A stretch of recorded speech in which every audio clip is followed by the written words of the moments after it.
Oke, selamat siang semuanya. Kembali lagi. Sebelumnya perkenalkan kami dari kelompok 5 dari Pendidikan Sejarah 2020 Universitas Negeri Jakarta. Di sini kami, saya dan teman-teman kawan-kawan saya, yakni ada Ahmad Alif, Benediktus Bismoko, serta saya sendiri Andika Ticeo akan menjelaskan mengenai Ganevo dan Kodevo. Dah gitu aja anjing. Apa gimana?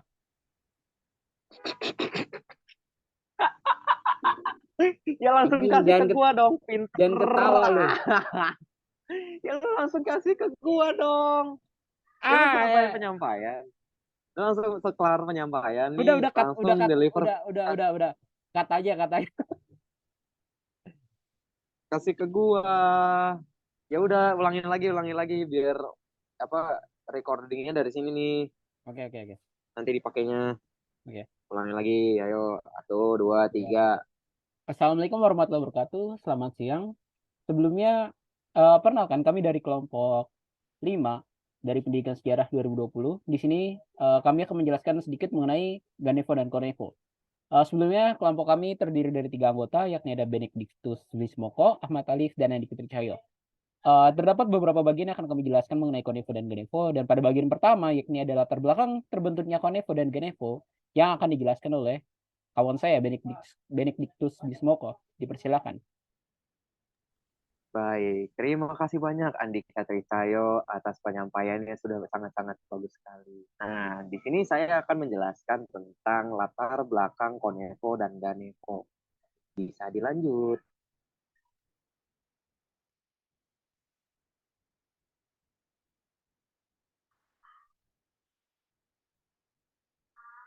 Nah, oke.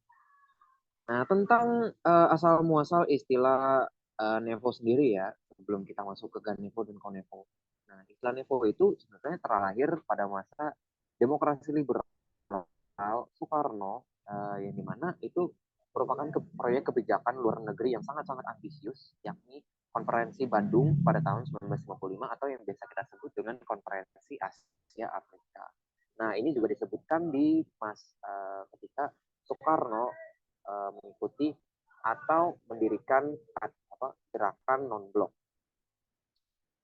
Nah, Soekarno ini merasa bahwa eksistensi NEVO atau New Emerging Forces itu merupakan antitesis dari Old NEVO atau Old Forces ya, yang cenderung kapitalis dan kolonialis. Dan bisa jadi mungkin ada indikasi Soekarno itu menyebutkan bahwa Old NEVO ini imperialis juga gitu. Nah, istilah ini digunakan oleh Soekarno untuk menjual ideologi Pancasila secara konsepnya ke dunia internasional. Melalui istilah ini juga, Soekarno itu berusaha menarik negara-negara yang memilih netral dalam lingkaran pengaruh kedua blok. Lahirnya istilah ini juga karena posisi negara berkembang itu terdorong untuk masuk ke dalam salah satu blok yang berkuasa pada masa itu, yaitu pada masa Perang Dingin ya ini. Nah, Soekarno itu merasa bahwa kita itu punya urgensi untuk melawan kodrat yang sudah ada dan gerakan non blok itu akhirnya dibentuk untuk melawan arus politik internasional yang condong antara kapitalis dan komunis. Maka dari itu istilah New Emerging Forces itu menjadi poin penting bagi negara-negara berkembang untuk menemukan jati dirinya sendiri tanpa adanya dorongan ataupun gangguan eksternal secara langsung dari ya kedua blok yang saya sudah sebutkan itulah. Nah, namun seiring dengan lajunya waktu, Nevo ini semakin lama semakin condong kepada ideologi kiri karena dalam tanda petik appeal atau tawaran ideologi kiri yang cenderung pro rakyat. Nah, hal ini itu jadinya uh, bikin negara-negara Nevo itu cenderung condong kepada Uni Soviet ketimbang berusaha independen untuk segi politik dan tidak mengambil keberpihakan. Uni Soviet juga menjadi gimana ya salah satu backer utama negara-negara yang baru aja muncul ya, apalagi pada tahun 1950-an di mana dia itu berusaha mencari koneksi. Nah, di sini itu juga jadi determining factor kenapa negara-negara baru itu lebih milih condong ke Uni Soviet karena Uni Soviet duluan lah yang membantu mereka gitu, yang dalam perjuangan mereka melawan rezim-rezim kapitalis atau melawan ketidakadilan. Nah, Soekarno itu juga menjadi salah satu advokat ideologi kiri dalam blok Nepo. Apalagi dia itu juga mempromosikan Nasakom gitu kan ya, ke negara-negara luar sana. Dia juga menerima bantuan dari Uni Soviet, bahkan Republik Rakyat Cina untuk peralatan militer serta backingan politik. Selain karena appeal yang bagus secara politik gitu ya, meskipun ini cuma sekedar retorika belaka, negara-negara NEVO itu membentuk poros sendiri secara politik sehingga yang dominan mempengaruhi ide politik negara lain. Contohnya seperti poros Jakarta, Hanoi, Beijing sebagai poros NEVO di Asia. Nah, ini juga cenderungnya mengarah ke ideologi kiri atau sosialis komunis. Nah, lanjut ke materi tujuan terbentuknya GANEVO. Jadi lanjut.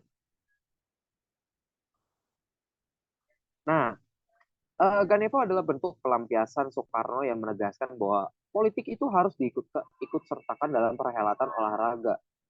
Nah, hal ini itu sangat-sangat bertentangan ya dengan aturan yang sudah diterapkan oleh KOI atau Komite Olimpiade Internasional. Dan hal ini tuh jadinya menyebabkan Indonesia dikeluarkan dari keanggotaan KOI sampai waktu yang tidak ditentukan. Artinya ini unlimited gitu. Sampai kapan dikeluarinnya itu juga kita nggak tahu dan tidak ada persyaratan bagaimana caranya Indonesia bisa masuk lagi ke KOI. Selain itu, Ganevo itu juga menjadi bentuk perlawanan terhadap perhelatan olahraga internasional dengan membentuk perhelatan olahraga bagi negara-negara berkembang sendiri untuk mengembangkan potensi negara melalui olahraga dan politik yang sudah dijual sama Soekarno tadi. Nah, pembentukan Ganevo pada dasarnya itu dilakukan untuk mengalihkan pandangan internasional dan nasional mengenai terpuruknya ekonomi Indonesia pada masa demokrasi terpimpin. Hal ini itu sangat-sangat diakibatkan oleh berbagai proyek ambisius Soekarno yang menjadikan Indonesia sebagai mercusuar bagi Asia Tenggara. Ganevo juga diberlakukan untuk menaikkan gengsi atau pamor Indonesia, bahkan negara-negara Nevo itu melalui penjualan olahraga dan politik dari Soekarno sendiri. Tidak hanya gengsi ya, tapi hal ini juga menggencarkan pencarian atlet-atlet baru untuk mendongkrak ekonomi dengan mengurangi jumlah pengangguran bagi negara-negara Nevo. Tapi kita harus ingat poin utama yang perlu kita pahami, Ganevo itu pada dasarnya alat jual politik Soekarno gitu loh. Nah, lanjut ke tujuan terbentuknya Konevo. Bisa dilanjut Andika. Nah, Konevo atau biasa disebut sebagai Conference of New Emerging Forces itu merupakan organisasi yang ditujukan sebagai sarana politik utama bagi negara-negara berkembang pada 19 tahun pada tahun 1965. Teoritisnya eh, ini itu yang dibayangkan sama Soekarno ya, organisasi ini itu bisa menjadi safe haven lah, safe haven atau mungkin lebih ke arah tukang backing bagi negara-negara berkembang dari ketidakadilan PBB gitu. Perlu dipahami juga Indonesia menarik diri dari keanggotaan PBB karena anggapan PBB yang tidak becus atau melakukan politik favoritisme dalam menyelesaikan konflik antar negara. Maka Konevo, kalaupun itu berhasil, ditujukan untuk menyaingi suara PBB di dunia politik internasional. Conference of New Emerging Forces juga itu bertujuan sebagai sarana hubungan multilateral baik secara ekonomi, politik, bahkan sosial budaya bagi negara-negara berkembang. Dalam aspek ekonominya, negara-negara anggota CONEVO itu dapat memberikan atau mendapatkan ya bisa dibilang sponsor ekonomi dari negara yang sudah dapat merintis kesuksesan secara ekonomi. Sedangkan secara aspek politiknya, negara anggota itu dapat memberikan atau mendapatkan backingan politik dalam diplomasi, konferensi, bahkan konflik, mohon maaf, dalam bahkan konflik internal maupun eksternal yang mereka alami. Sehingga Konevo itu bisa disebut sebagai suatu bentuk fakta pertahanan yang dicanangkan oleh Soekarno sendiri, tapi ujungnya ini tidak berhasil. Nah, Selanjutnya ada materi yang akan disampaikan oleh rekan saya yaitu Ahmad Alif. Dipersilahkan Ahmad Alif. Oke, terima kasih Bene. Nah, selanjutnya dari sini ada sejarah dari Konevo dan Ganevo. Konevo atau yang kepanjangannya itu Conference of the New Emerging Force merupakan gagasan dari presiden pertama kita yaitu Soekarno untuk membuat suatu blok baru yang tujuannya untuk menyaingi blok barat dan blok timur yang saat itu mendominasi. Jadi berdirinya Konevo ini awalnya ditujukan untuk menyimbangi blok barat dan blok timur karena kedua blok itu kan yang paling dominan gitu di dunia. Dan lalu pada tanggal 7 Januari Konevo resmi berdiri, yang mana tujuan berdirinya Konevo ini untuk menyaingi PBB karena adanya suatu kemarahan dari Soekarno terhadap PBB karena pada tahun 1960 Soekarno itu pernah menyampaikan pendapat yang mana pendapatnya digubris. Jadi Soekarno berpendapat agar markas PBB yang pada saat itu berada di daerah yang terjadi perang dingin agar dipindahkan ke tempat yang tidak terkena dampak perang dingin. Nah, lalu pada 1964 Soekarno mulai merayu kawan-kawannya dari Republik Rakyat Cina, Korut, Vietnam, serta Republik Persatuan Arab untuk ikut join gitu ke Konevo. Lalu pada 1965 PBB sayangnya mengangkat Malaysia sebagai Dewan Keamanan Tidak Tetap, yang mana pada saat itu kondisi politik Indonesia dan Malaysia sedang memanas. Hal ini lalu memancing kemarahan Soekarno dan membuat Indonesia keluar dari PBB, yang mana lalu mempercepat dan juga memperkuat keinginan Soekarno untuk mendirikan Konevo, yang pada akhirnya beranggotakan Vietnam, RRC, Korut, dan Indonesia sendiri. Oke, lanjut ke Ganevo.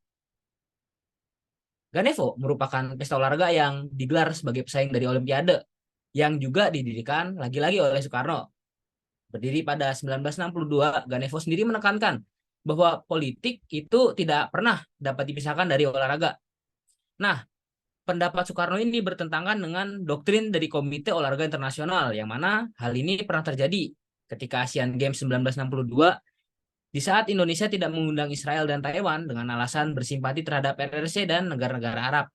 Lalu tindakan yang dilakukan oleh Soekarno ini memancing kecaman KOI atau Komite Olahraga Internasional yang berakhir pada penangguhan Komite Olahraga Internasional terhadap keanggotaan Indonesia. Nah, tindakan penangguhan yang dilakukan oleh KOI ini merupakan tindakan yang pertama kali terjadi, yang mana mereka menangguhkan suatu negara. Ganevo sebagai ajang olahraga dilaksanakan selama 2 kali.